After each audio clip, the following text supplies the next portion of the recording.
Dimitria. Lambda. Television. It's about time I finally talk about it. This is not technically going to be a top 10 list. There's not going to be a #1 spot or whatever. And the simple reason is I haven't really watched a lot of TV shows. For me, it's that it takes so long. And for me, I like to space out the seasons over like a month and shit. So I'm not a binge watcher. I don't really believe in that kind of stuff. So, and then movies are kind of my thing. So I've seen a lot more movies than shows. So I can do top 10 lists for that kind of stuff. But as for shows, it's pretty much what this video is going to be called. It's just the TV shows I happen to have seen. We're just going to do this in alphabetical order. I might be doing it in 2 parts.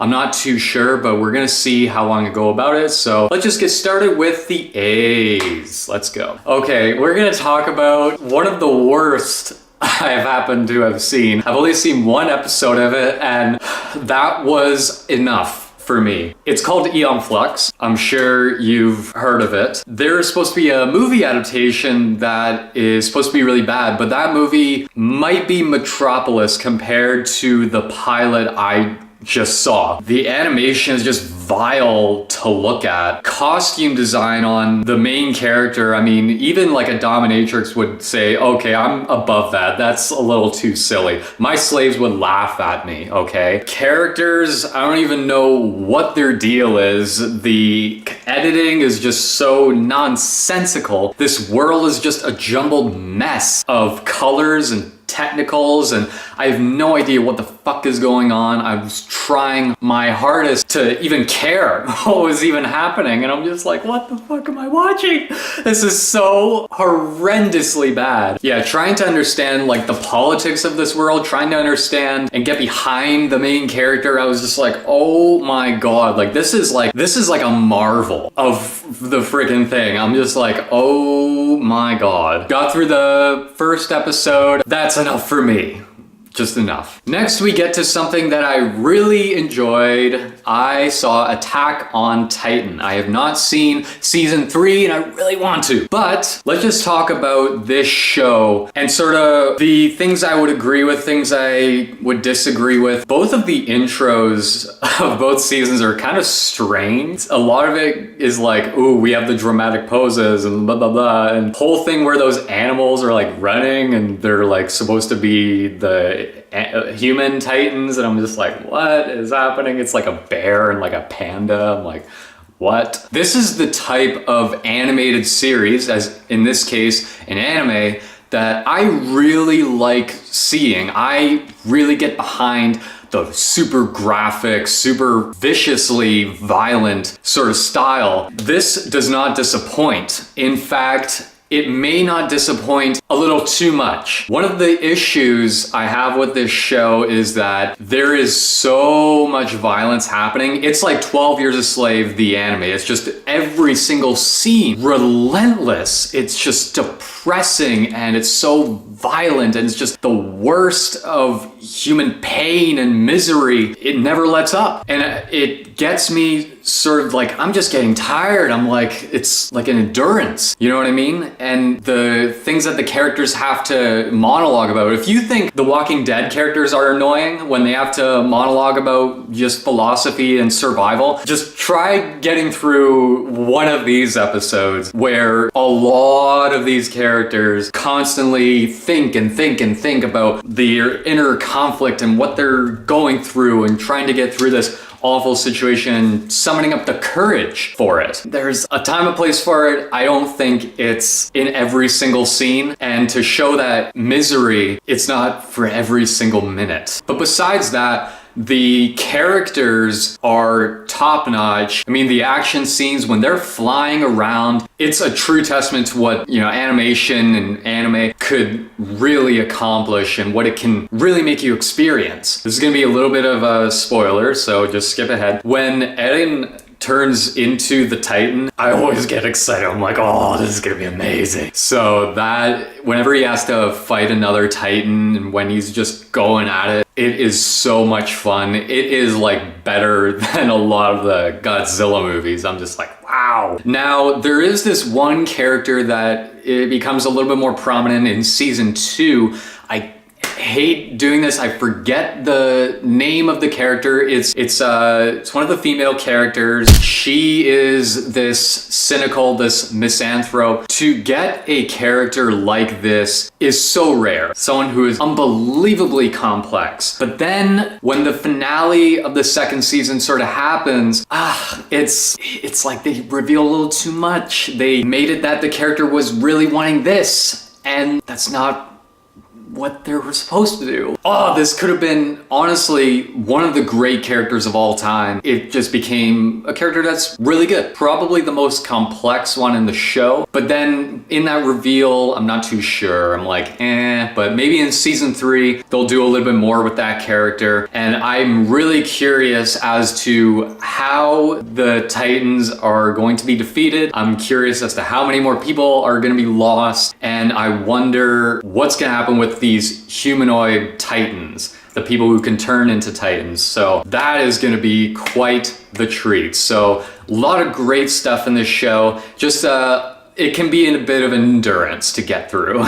And then we get to an American sort of anime. It is Avatar: The Last Airbender.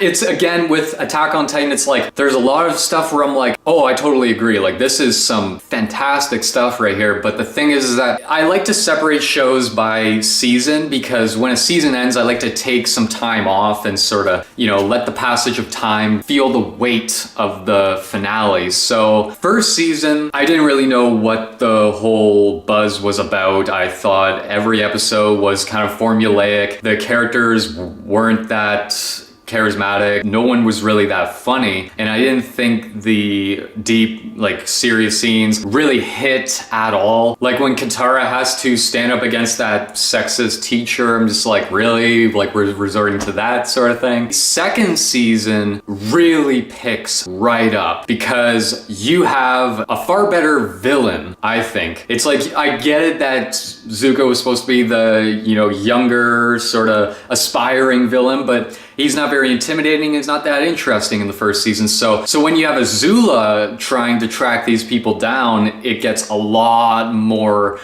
thrilling. And I think the worlds definitely are stepped up. And the characters become funny. They become charismatic. And they're finally starting to really develop. And the big battle in season 2, I thought, was light years ahead of the final battle in season 3. Season 3's ending was so disappointing for me. It left me on a cliffhanger that I was like, oh shit, what the fuck are they going to do? And that was what I wanted out of every cliffhanger in this show. Season 3 is still really, really good. I just don't think the ending was all that hot.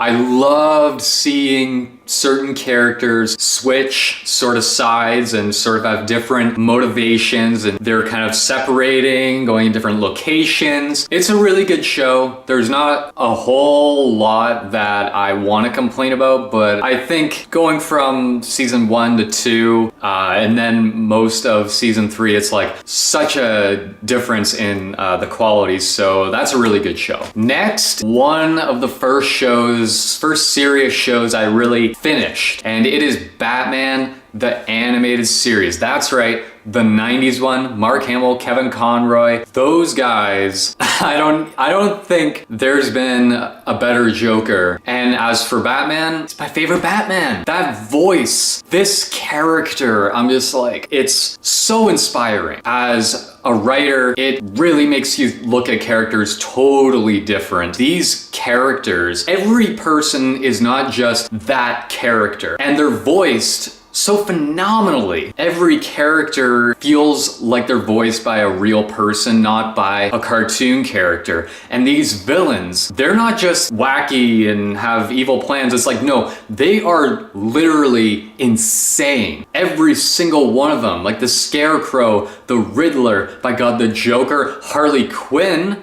Hello? We are giving you mental cases, and you have Batman, who is not that much of a talker, and he doesn't talk about these problems. And if there's a tragedy that does happen to one of the villains, he doesn't talk about it. He just has that stone-faced look, and that is all you need. And that is what is so great about this show, is that the animation, you can get so much out of the lighting. This world is so phenomenal, but it still feels subtle. You can get those distorted angles. You can get, you know, those crazy, you know, lighting images, but it still feels subtle. Like, not a lot is really said. Even that episode, I Am the Night, it just gave you just enough for Batman to say what he needed to say. You're immediately sold. You've got it. Harley Quinn, this is honestly really high up there in the shows I've seen, like really freaking high up there. But Harley Quinn might just be my favorite character of all time. It reminds me all the time just how important a character's reaction is to something. If you watch that episode Mad Love, those frames on Harley Quinn, the way she reacts to things, and you have someone who's mentally unstable reacting to this, and it's like, it's that anticipation, it's that expectation of, you know how they're gonna act. You know what they would do. And that ending to that episode that fucked me up, okay? That really just die hard fucked with me. It was right up there in just art in general. You gotta see this show if you haven't. You really owe it to yourself. Absolutely check it out. If you're into animation, if you're into cinema, if you're into storytelling, if you're into characters, this is a must. Now we're getting into another piece of garbage. We have Blue Exorcist. I was looking at certain animes and I was like, okay, I'm gonna see something. And I'm like, then we check out this little treasure. It is not as bad as Young Flux, even though that's not really an anime. Is this a thing in animes to take the stupidest fucking idea you've ever heard in your friggin' life, and we're gonna add fantasy to it? We're gonna add something so distorted and science fiction-y with turning it into a battle. When that priest brought out the shotgun and he's battling this like Megadeth demon, I'm like, I would feel embarrassed watching this and someone came in the room. I would want to hide in the corner with my iPad. It's just ounces and ounces of just what the fuckery, just liters poured down into your throat while you're watching, and I cannot deal with it. I got through one episode again and that was enough for me. I'm just like, fuck this show. This was so bad. We get into one of the granddaddies of them all, Breaking Bad. I finally sat down and watched this. I was really late to the party on Breaking Bad. Here's what I will say. The first and second season, I really like. I usually like to rank sort of seasons rather than shows, because a lot of seasons tend to be better than the show overall. Now, season 1 and 2, that was such a knock out of the park. When you get to season 3, 4, and 5, it's still really good. And I was dying to see what was gonna happen every episode. However, the Jesse character kind of falters in season 3, 4, and 5. I mean, he gets to the girlfriend, he gets, you know, sobered up, and there's not a lot going on with him. One of the big things for me, and what I think makes season 1 and 2 so stellar, is that the chemistry between Jesse and Walter, it's some of the best you'll ever see. These actors, this writing is so tight, and the situations they put themselves in, it is just, it's a game changer. But when you get to season 3, 4, and 5, you have to deal with sort of Gus Fring, and you have to deal with them sort of going into final disagreements with each other, and they're not spending as much time together, and they're not working out enough things together. And I think, I don't know, maybe it was a flaw to have them in that meth lab that Gus Fring sets up for them. I don't know, maybe they did it a little too early, but I think when you have characters settle a little too much in one location, I'm not talking about just settling, I'm talking about one location, I think that is a little bit of a problem. And I think in season, I think it was season 3 or 4, the whole thing with Hank and Marie, where Hank just becomes an asshole when he can't use his legs, that went on way too long. I'm like, what the fuck does this have to do with friggin' anything? I'm just like, okay, let's just get through this, come on. It became sort of filler for me, and honestly, you could have shaved off like 3 to 4 episodes of, 3 and 4, because that was not needed. You could have cut that, you wouldn't have missed anything. But not only is Walter and Jesse's chemistry great, in season 2 especially, it is Walter and Skylar. That was a big freaking wow. And again, in season 3 and 4, the payoff, the sort of consequences of their relationship in season 2 has them distance themselves from each other. They kind of make it final that they don't want to be together. They know it's not going to work out, but in season 2, they're trying so hard to make it work. And it's because of secrecy. That is why this show, I think, is said by people to be, one of the greatest shows ever made, is that the amount of secrecy between characters, there's so much deceit going on. And I think when you have a character like Walter White, who is that everyman, and everyone can kind of put themselves in their shoes, it's just like, the everyman, the parent, getting older and unfortunately getting terminal cancer. This is where people, I think, really get behind it. It's that, what would I do in this situation? Would I step it up? And would I get to this point in my life where I feel so unfulfilled that I would go to these lengths? And I think that is where the show is so strong. It is in the relationships, and it's in creating a character that is so relatable, like so down to earth, just completely out of reality. And I think that's where the show really shines.